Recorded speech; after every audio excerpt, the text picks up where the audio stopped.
Hey, what's going on, everyone? I'm Lauren Grant, the Chief Content Officer for Quirktastic. I'm here on behalf of our friends at Blerdcon, the Black Nerd convention and community based on inclusion and diversity. And today I'm joined by the amazing stars of HBO's upcoming show, Lovecraft Country. I'm here with Jonathan Majors, Jurnee Smollett, Courtney B. Vance, Michael Kenneth Williams, Wunmi Mosaku, Abbey Lee, and Aunjanue Ellis. How are you guys doing today? Great, yourself? I'm doing fabulous. Icebreaker question, how's everyone handling the Rona? Well, I've been in New York here with, the epicenter of this whole thing, well, which it was. And it's interesting to see the city start to awaken again. It's still a little eerie. I cycle a lot, and I was coming from Harlem, coming back to Brooklyn, and we rode down Madison Avenue, and from 59th Street where the Apple store is, it's literally a ghost town, and that was one of the most eerie things I've ever seen. And you've got a few restaurants with with the tables in the middle of the street. It's such a bizarre scene, but yeah, it's, the city's, the energy here is still fragile, and we don't know where this thing is going to lead. Well, at least you have a mayor who's leading, and a mayor, a governor who's leading. Governor. We're out in LA, and we're doubling back after everything opened up again. So it's we're holding it down, just taking care of each other and trying to keep our twins from just going crazy. But everyone's good here. So if y'all don't mind, I'm going to jump in with the hard questions, and then we're going to finish it off a little lighter. So jumping into Lovecraft Country. So obviously H.P. Lovecraft is going to come up in this series at some point. And, he's renowned as this amazing author, but, he does have a very troubling past with racism and white supremacy. How did you all step into these roles, and what background did you try to muster up, and what research did you do to step into such a role, knowing who a lot of it stems from? I didn't do much research other than just jump in, because I knew that's what this was about. I know what the time period is about, and we were talking earlier about this is the issues that we're dealing with and the themes that we're dealing with in terms of race. Unfortunately, have never left us, and have come back, I believe, today with a vengeance. The overt racism is back, and more insidious than ever. And so that we're just going to deal with it. I'm just glad that it's glad and sad that another person had to die before white folks realize these people are dying, and it takes 150 Black children in Atlanta in a documentary to make it an issue where one white child dies and it's an Amber Alert.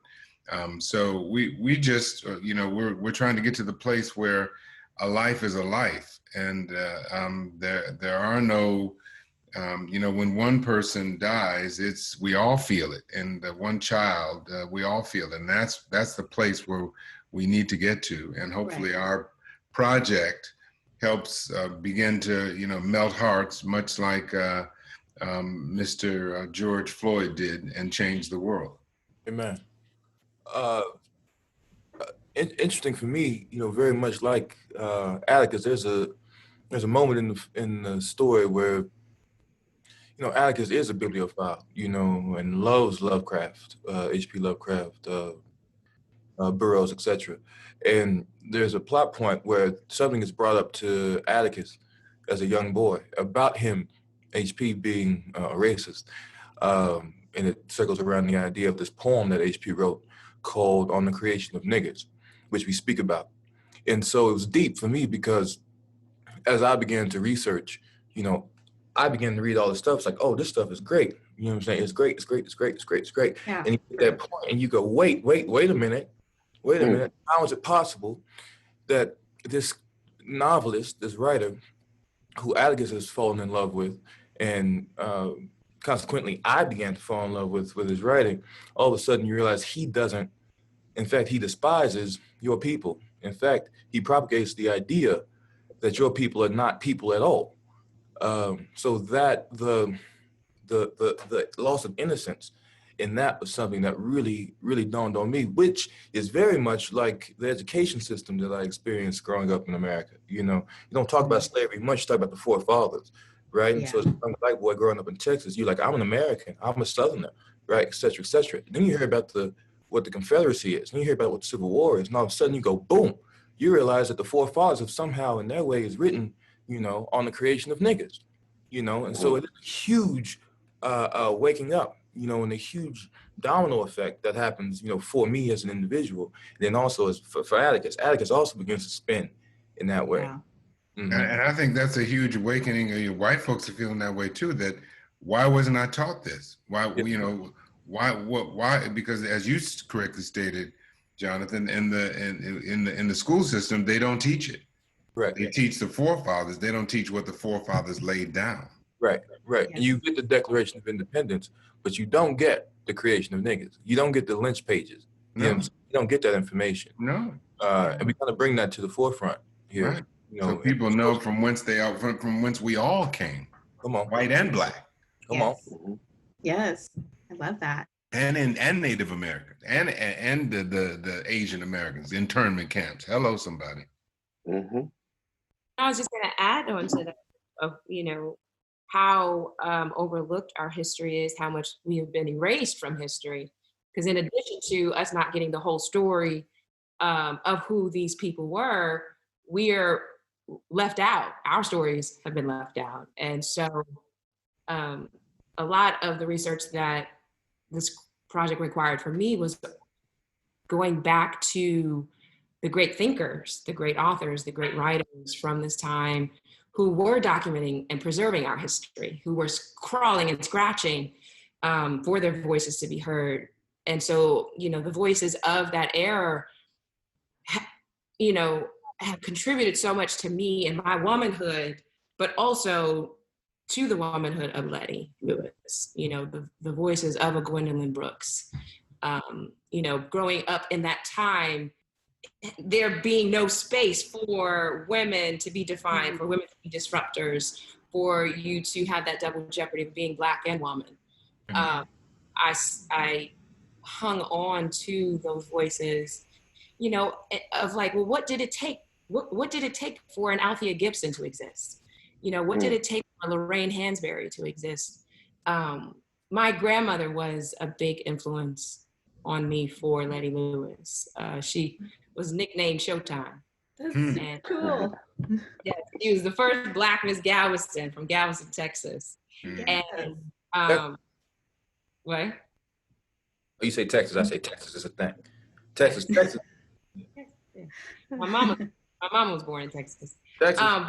Grew up hearing these stories of this woman, you know, Showtime. And, you know, when I read the script, I thought, this is my grandmother. Like, this is that woman who is just, she's seeking to be her whole self, you know? And my grandmother, while being the first Black Miss Galveston, this gorgeous, intelligent, brilliant woman, struggled to raise 4 kids by herself as a single mother, cleaning white folks' homes. You know, and the stories I heard growing up from my mother about how she was mistreated, how she was abused, how she was neglected, how she would cook for them and their children and come home late at night, having not spent any time or having any ability to cook for her own children. And that is one of Letty's greatest fears, is to recycle that, right? You know, to be her mother, and you know, essentially. And I think that's one of the things that drew, I'm sure in some way, I don't want to speak for the group, but drew us to this project that so brilliantly reimagines our stories, right? Centers our voices, centers the Black voice, you know, in a genre that I know both of us appreciate and love, but we're not included in often, or we're killed on page 36. Right. And I think that's one of the things that is so exciting to be a part of. That's dope. And that's incredibly deep. And it brings me to my next point. So Black people, of course, are not a monolith. And I think right now people are discovering that finally. But so speaking of which, like, you know, for Atticus, he's definitely a blurred. For those of you who don't know what a blurred is, that is a Black nerd. And you know, same with Letty. She was the only girl in the sci-fi club in school. Southside futuristic Yes. club. Yeah, that's yeah. Yes, that is. But she's still like the only girl. Side futuristic science fiction club, right? It's a tongue twister. Okay. And she was a track star in her spare time. Don't forget that. True. So a singer, Shan, you know. Okay. Photographer. And an overall badass. She's someone I would want on my team. I would want her on my team for sure. Everything. Speaking of that, so are any of you, do you consider yourselves blurreds? And like you were saying that you were reading some things to get into this role, like H.P. Lovecraft. What specifically stood out to you, Jay, that that really made you go like, yes, this is me, I can do this? What made you jump into that role as Atticus? Well, the first piece, you know, it's called, you know, Lovecraft Country, right? So the titular author is Lovecraft. But the first book that Atticus is reading is Princess of Mars, right? Which is Edgar Burroughs, right? And so when I read that, John Carter, right, is a hero, right? Right. And so that for me was one of my ways in, right? I read that trilogy, right? Barsoom and all that, and that entire world. I was like, oh, I'm into this. I can get with this. He was a soldier. Well, Atticus is a soldier. I come from a military background. Okay, I'm with that. He goes to faraway lands. I left Texas, went to North Carolina, went to New York, etc. You know what I'm saying? There's all these things that connect to that. And then also before that, and again, I'll say it was just for y'all that I was like, well, let me just figure out, you know, do I align with, you know, with this? And I was like, oh, well, Edgar Allan Poe, right? You know, that horror, that was horror, you understand? And then I was like, oh, I skipped over Lovecraft, like, oh, but Stephen King. Stephen King, I mean, I rock with Stephen King big time. Me and my siblings watch it, you know, like every year, you know, if I'm home. We watch that. That's one of our shows, you know, one of our movies, etc. You know. So yeah, those elements, you know, it's such a those are three titans. You know, Lovecraft, I think for me was a lesser known, you know, but Edgar Allan Poe and Stephen King are, you know, titans when it came to the horror genre. And I realized it's such a part of the zeitgeist that I've been brushed up against that, Chucky, etc. You know, I've been brushed up against that my entire life, you know, so to jump into this, I was like, oh yeah, I guess I do have connections to that, other than the horror of growing up in the South as a young Black boy, which is a whole different thing we can get into a little later.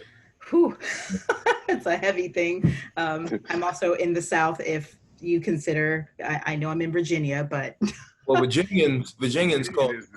That's the seat of it right there. Thank you. Well, that's what I tell people, but my friends in South Carolina are just like, that's the North. And I'm just like, girl, it's the below. seat of it. That's what it began in Virginia. You see your car down the street and you tell me if it's a North.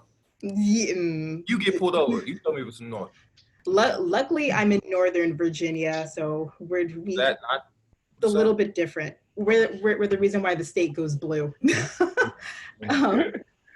But rolling more into that, Jurnee, I want to hear from you and Jay as far as Letty and Atticus's relationship goes, because obviously they've known each other for quite a long time, and now they've randomly kind of been thrown into this journey with one another because they Wunmi's character is like, you got to get out in 2 days, and she's like, well, screw it, I guess I'm going. So I'd love to hear from you guys about that relationship, and you you know, clearly there are feelings there, and Black love is something that everyone wants to see, especially Black love between two Blerds, because there's a lot of friction in the community when it comes to that. So I would love to hear some thoughts. Yeah, no, I think it's a beautiful story. I think there are elements of Letty that she sees in Atticus. You know, she is a soldier in her own right, you know. I think there's this, you know, while he has this father-son split, she has this mother-daughter split and daughter-father split. And, you know, there is this, this commonality that they share between each other. You know, when she leaves home, she's looking to find home. She's looking for her tribe, right?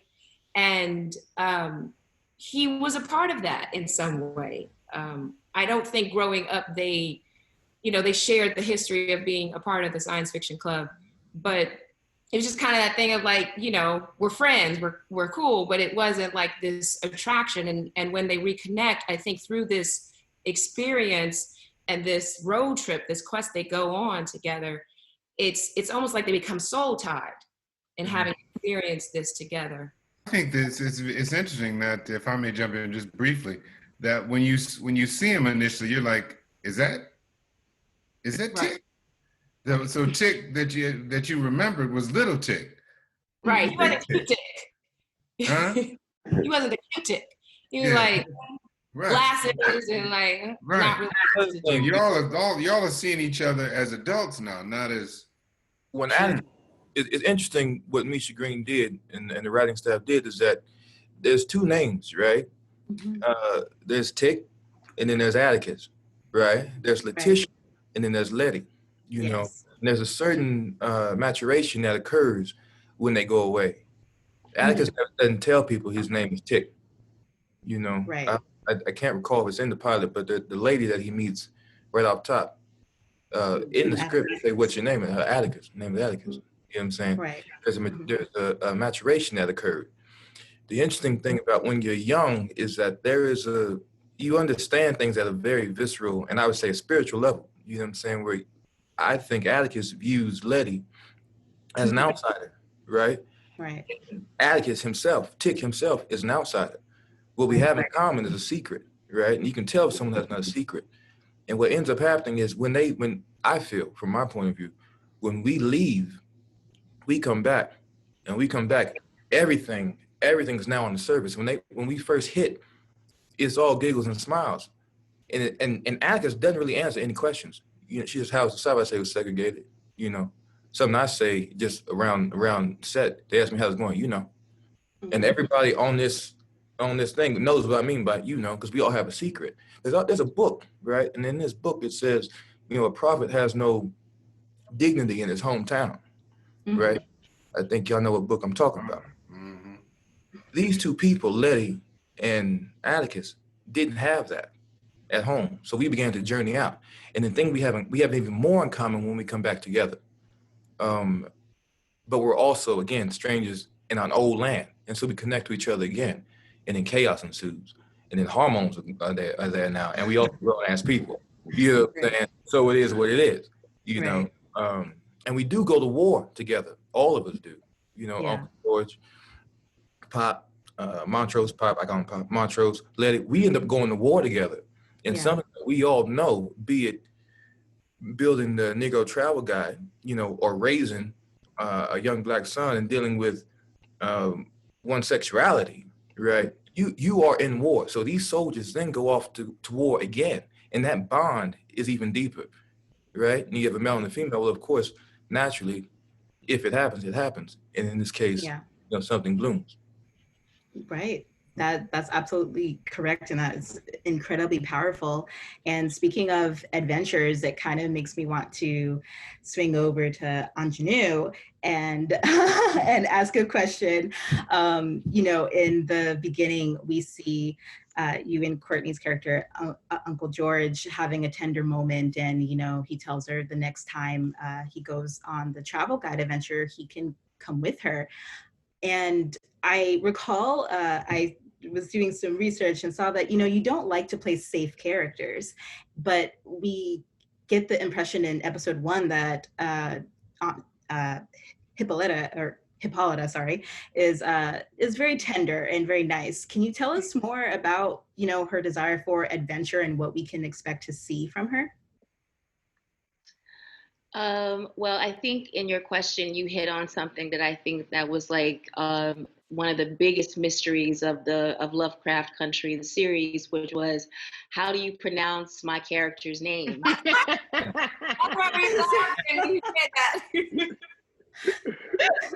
And you said it twice. You said it twice and got it wrong both times. Did I?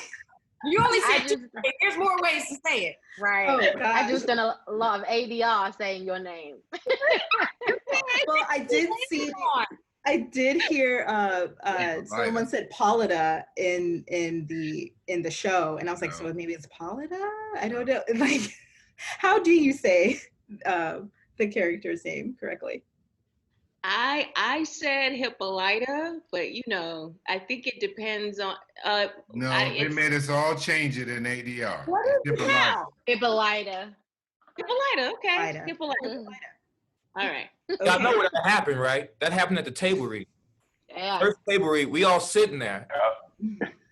And the I'm a snitch. First person to say the name is Pop. It's Pop.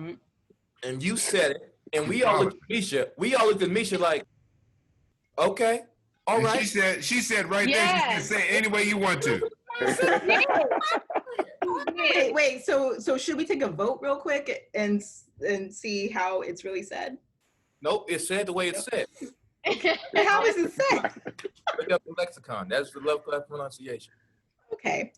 Well, from this character, what can we expect to see from her, since she's naturally just so tender? But I don't know, I get the feeling that there's some badassery there, and I want to know about it. Well, what I love about the series is that it speaks to a few things that speak to me as a blerd. And that is time and travel and alienation. And I think every character in some sort of way and manifestation is dealing with these, these concepts in one way or another, in terms of travel. I think that we as Black folks, we all are in some ways, displaced. And finding place and being moved against our will and trying to find home, and we're constantly doing that. It started off, if you are a descendant of chattel slavery, that is, it's constantly this feeling of displacement. And for Hippolyta, she is someone who's dealing with alienation because she is a housewife who is expected to stay home and take care of a child, but she's also an astronomer. And her eye, her mind, her soul is in the stars. And she is finding her place, finding her journey, finding her entry into travel in this, patriarchal world. So what's going to be interesting to see with her is how she does that. And I think it's really surprising. And I love the idea that all of these characters are aliens in some sort of way, aliens looking for a home. And I think Hippolyta, really embodies that. Brilliant. I'm really excited to see her character and how she's going to progress. I think this one thing that really separates this show apart from what I've seen so far is that every single character's got something. They're all strong. You want to know there's no shortage of scenes that you're not interested in because you don't care about that person as much. No, you want to know everyone. And that's so cool that how that all came together. And you were talking about, going on journeys and how we're all from this, like a different space. And that leads me over to Abbey. I would love to talk to you as far as you're an Australian actress and you're stepping into Misha's Lovecraft Country. Was any of this like daunting for you, and how did you prepare to get into the role of Christina? Yeah, I mean, I had a lot of work to do. Yeah. There was a lot of these themes that I really knew nothing about. In fact, I knew a lot less than I thought I knew. I thought I knew some stuff. I really knew nothing. Specific to the post-emancipation of African American experience, I knew nothing. Again, I thought I knew stuff. There are so many references in the scripts that are profoundly historical that I'd heard the words of, and so I had a lot of work to do there. Mm-hmm. And Australia is not free of these issues. Right. Like our country deals with our own deep systemic racism and the way that we're sort of not educated on it is similar to what's going on here. I mean, there are different events that have happened, obviously, in Australia, and but it exists in our country as it does worldwide. So I wasn't new to some of those ideas, but and I think with Christina too, it was interesting because for the longest time, the idea of a white supremacist and the image that we're fed of a racist is something that I could not identify with, right? So it was really easy for me to just put that over here, Right. and say that's got nothing to do with me. Right. And taking on this role was the beginning of my my awakening to a lot of things that are uprising, not new now, but very much relevant now. It was really a moment where I was like, shit, I've been hiding under this very comfortable sort of what I thought to be a progressive place of, this rock labeled I am not a racist, which is a pretty disgraceful place to be really. So I had a lot of confronting work to do, and it's really cool. It's continued to be something. I think I've really learned that, and I hope that all white people have really learned that anti-racism is a muscle that needs to continue to be flexed, and that this moment of awakening, we need to stay engaged with the all the behaviors that propel us forward, like the processing, the digesting, the educating, the talking, to just stay uncomfortable and stay raw and stay exposed, because the alternative to that is deadly and it's grotesque. And, Nicely said. so I love that. A shit ton of work to do. Right. Nicely Well, said. so in terms of then, I think it's amazing that this role like forced you to grow as a person. I think that's awesome when you can get something back from what you're putting out. So us being at Blerdcon right now, a question for the whole cast: what impact do you want Lovecraft Country to have on Black culture, but also what do you want it to have on everyone else? I think the Misha and her writers, if you build it, they will come. If you tell a good story, people will be able to, as we've had to do throughout our history. You know, initially there were no Black images on screen, and so we had to put ourselves into Godfather and you know, all these wonderful, you know, Sophie's Choice, and if we can do it, they can do it. You know, it's really about us, you know, everybody realizing there's many we are a melting pot, and I think we've jumped over the fact that Janetta Cole, the emeritus professor, president of Spelman, said you have to acknowledge your differences until your differences don't make a difference. We're different. Right. We are so different. White people, Asian people, and I'm fascinated always to learn about people. I mean, just hearing Abbey speak about the Australian reality, you know, no judgments here. You know, your reality is different than my reality.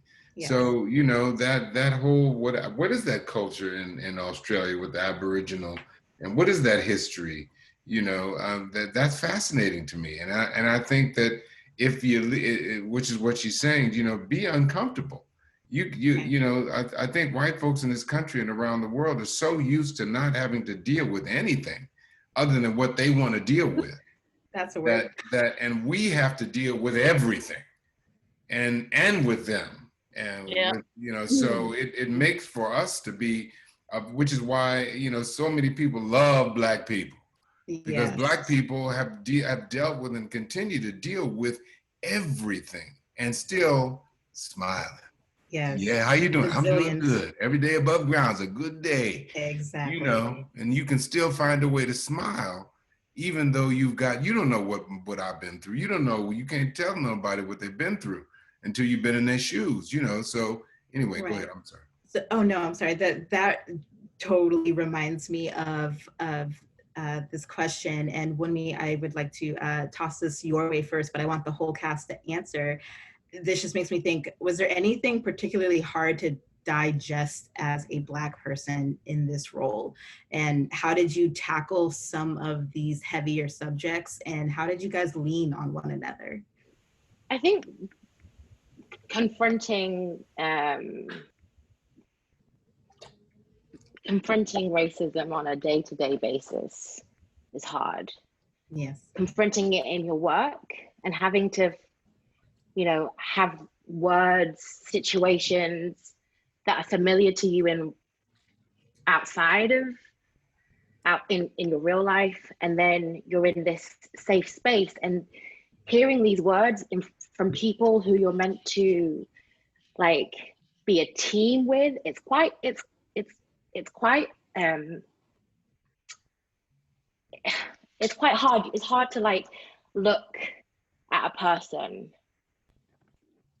right, who's calling you a nigger or something, and then cut, and then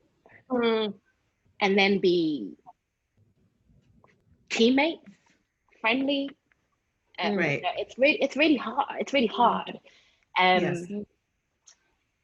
It makes washing the day off quite difficult. I don't know. Yeah, it's a challenge, because you want it needs to be a safe space so that person can do their job and you can do yours. But ultimately, there's a feeling of,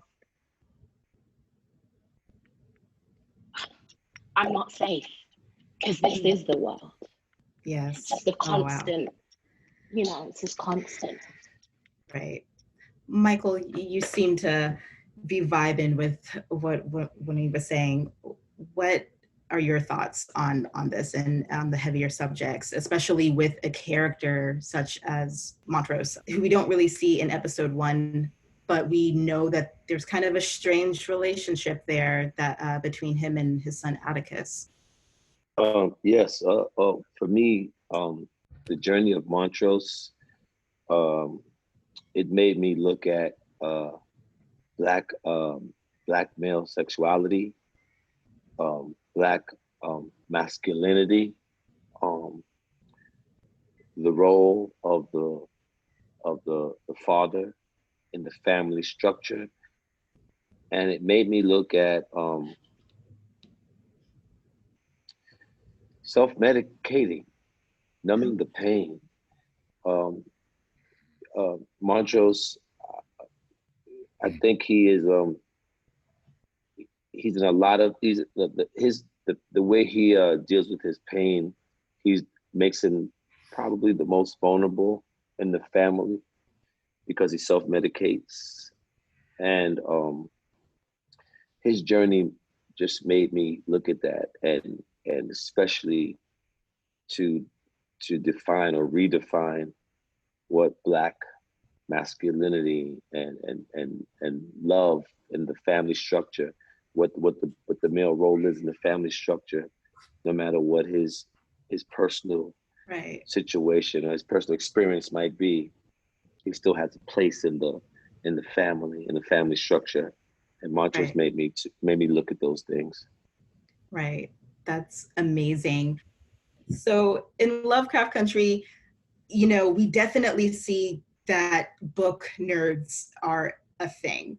And I couldn't help but to notice that in episode 1, Atticus pulls the Count of Monte Cristo from the shelf. And the Count of Monte Cristo, of course, for those who don't know, is regarded as the best tale of revenge. And another oversight with this particular book is that a lot of people don't realize that the author is Black. Alexander Dumas is half Black. So my question to you, Jay, is this foreshadowing in any way that he had his hands on this book? Is it foreshadowing? For a story of revenge, you know, because the character in Count of Monte Cristo was a adventurer. Yeah, I think, watch this. So that story was written, right, about his father. Right. You understand? Mm-hmm. So I think it's a correlation more so than a foreshadowing, in that you never see Atticus reading that book. I have. Sure he has. But that book is connected to his father. Right. And so I understand, Tick understands the turmoil that his father has gone through, right?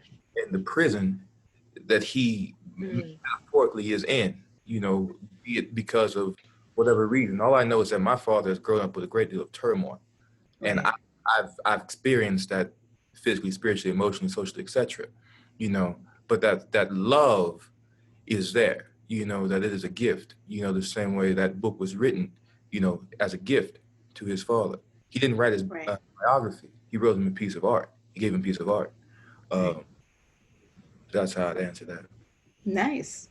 That's really cool. And speaking of, you know, the dynamic between relationships with family, you know, Letty and Ruby's character, they kind of got some gunk that they need to work out.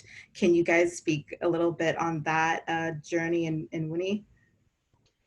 Well, I mean, it's just, you know, they're sisters. They love each other. They hate each other. They find each other hilarious. They find each other infuriating. As her big sister, you know, you think Letty's the kind of like, you know, up in the air, and Ruby is feet firmly on the ground. They both have an artistic side, but Letty's one is the thing that's most important, the thing that drives her, the thing that needs to be cherished, whereas Ruby is living in the real world and her aspirations are high but still grounded. Like, I am trying to get ahead. I'm trying to win. I'm not trying to live this. I'm not trying to live in a fantasy world. And I think they're so opposite. Because yes, Ruby could spend her whole life trying to be a singer, this, but she has responsibilities, and Letty doesn't seem to have any. Yeah. Wow. How does Letty feel about this? That's unpacked there. That is lots going on there, because I could sense a little bit of responsibility with Letty, but not as much. But Jurnee, you got anything to say about that? I think here's the thing. One thing that's so beautiful is that we do get to explore these real rich histories, right? And with family, there's that essence where they think they know you the best.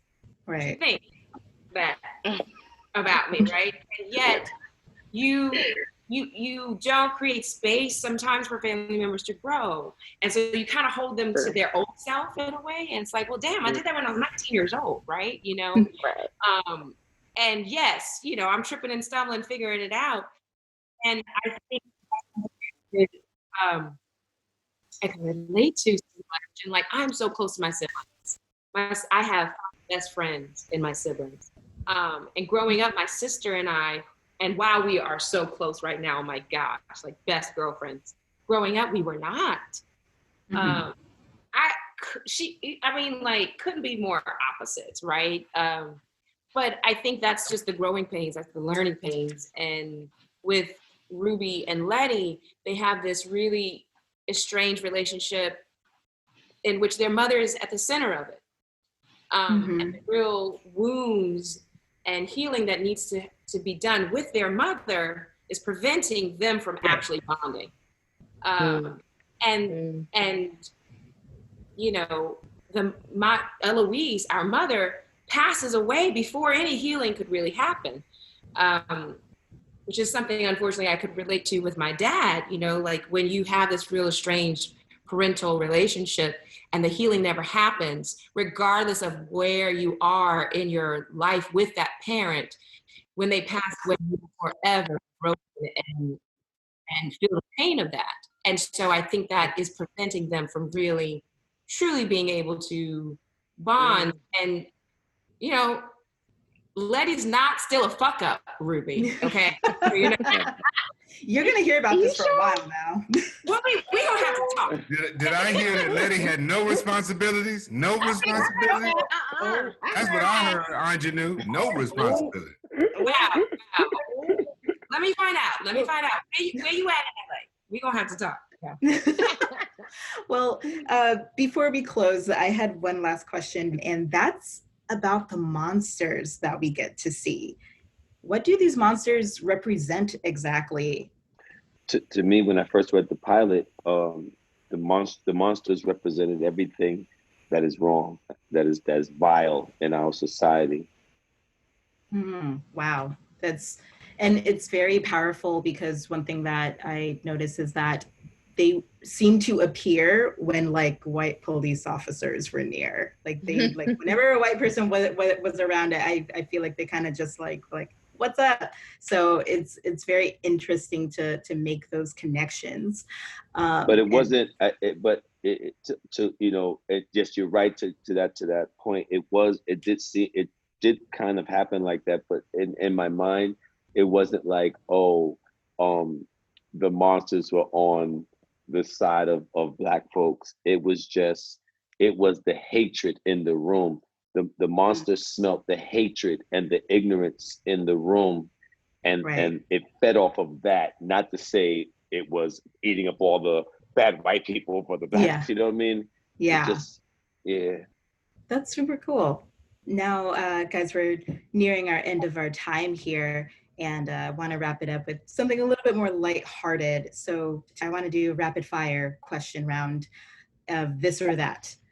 What's more frightening, monsters or men? Men. Men. Oh, do you mean like men as in the gender, or men as in humanity? Humanity.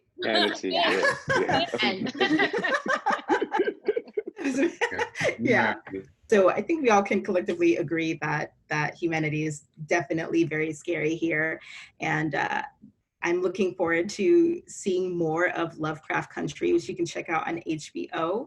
And it all begins August 16th. Thank you guys so much for joining me here today. Thank you, Lauren. You're so Thank wonderful. you. Thank so you, much. y'all too. I love y'all. Have a good day. Love you too. Love you too. Bye-bye. All right. You too, Jay. Bye, everybody. Bye, everybody.